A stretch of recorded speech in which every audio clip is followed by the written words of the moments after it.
Esteban Ocon is a Grand Prix winner. Esteban Ocon, let that sink in. How has a car at the back of the midfield managed to win a Formula 1 race? Well, it took a lot of grit, determination, and most of all, a lot of luck. Here's how.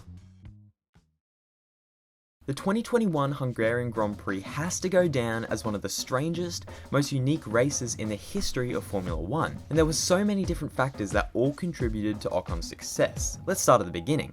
Right before the start of the race, it began to rain. It wasn't too much, but definitely enough to make the track slippery and enough to force every car to start on the intermediate tyre. Now, for whatever reason, Finnish driver Valtteri Bottas absolutely hates driving in the wet. Every time it rains, he just completely forgets how to control a Formula 1 car, it seems. With this in mind, it was no surprise he got a horrible start and was immediately overtaken by both Max Verstappen and Lando Norris. Norris completed the overtake and unfortunately slotted in right in front of Valtteri just before turn 1. Remember how I was saying Valtteri sucks in the wet? Yeah, big mistake, Lando. For some reason, Bottas just forgot how to brake and slammed straight into the back of Norris's McLaren. At this point, he was sent into a slide with a collision course for Max Verstappen. Bottas, on the other hand, also now in an uncontrolled slide, was headed straight for Sergio Perez. And yeah, they made contact, all their cars were Bottas, Norris, and Perez were all forced to retire, and Verstappen, well, he did complete the race, missing half his car. While all this was going on, Lance Stroll also forgets how to brake. However, at least he made an attempt to get out of the way, right? I mean, it's the thought that counts. It didn't stop him from hurtling into the side of Charles Leclerc's Ferrari though, who was then thrust into Daniel Ricciardo, spinning him round. And well, Daniel had some kind words to say about that. Cockhead.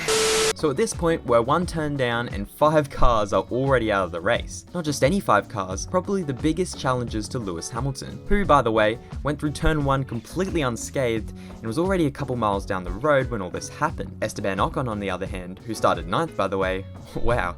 It was like the F1 gods just perfectly paved Esteban a nice little path right through the carnage so he could slot into P2. Seriously, if you watch his onboard, Stroll just collects everyone in front of him like the heavens opening up to a perfectly clear track ahead. Safe to say, he got pretty damn lucky. But the race wasn't won there, oh no. Lewis Hamilton was still in the lead, and Sebastian Vettel, who had also gotten extremely fortunate with all the chaos at turn 1, was now hot on his heels. Now with all the debris on track, obviously they had to red flag the race, but when it restarted, Ocon would be in P2. Now that alone would be an incredible achievement, but let's not forget, Ocon won this race. How the hell did he get in front of a 7-time world champion in the fastest car on the grid and win the race? Well, remember how I was saying it was raining earlier? Not anymore. In fact, by the time the race restarted, the sun was out and the track was beginning to dry. Everyone left the pits for the formation lap still on the intermediate tyre, but once they started heading around the track, they could see it was dry enough to stick on the slicks, which they all did, except Lewis Hamilton. For whatever reason, Mercedes decided not to pit for dry tyres,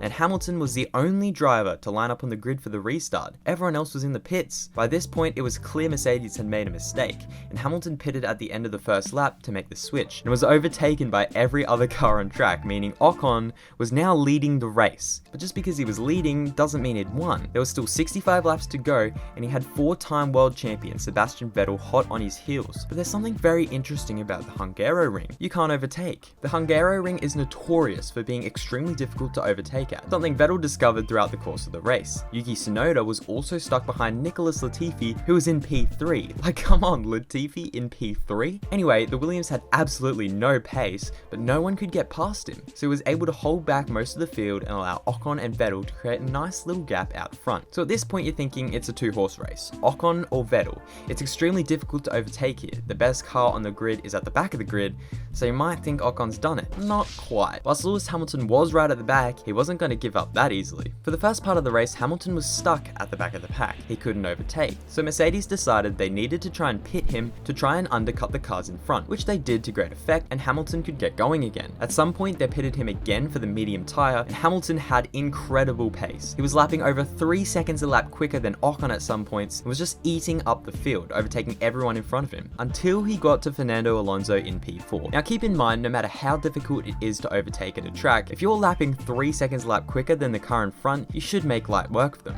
right? Well, that is unless the car in front of you is 2-time world champion Fernando Alonso, who decides he doesn't want to let you past. And boy did he make it difficult for Hamilton. Those two fought lap after lap, and every time it looked like Hamilton was going to find a way through, Alonso slammed the door shut. It was seriously incredible stuff from Alonso. Despite being so much quicker, nothing Hamilton did was able to get him past Alonso. He held him up for about 5 laps, and when Hamilton did finally get past, it was only because Alonso locked up heading into turn 1. However, by this point, it was too late for Hamilton to catch the leaders. He overtook Sainz with ease, but by the time he caught Vettel, the race was over. If Alonso hadn't held Hamilton up for so long, Lewis would have won for sure. So it was no surprise Alonso got driver of the day. Now that's how you be a wingman, Bottas, or just take out your title rivals. So there you have it. A lot had to go right for Ocon to win this whirlwind of a race. The whole incident at turn 1, how lucky he got to avoid everything, Mercedes making a blunder by not pitting, the Hungaroring being so difficult to overtake, and Alonso defending Hamilton so well, he got extremely lucky. But Ocon didn't put a foot wrong all race. He drove incredibly well, and sometimes a little luck is all you need.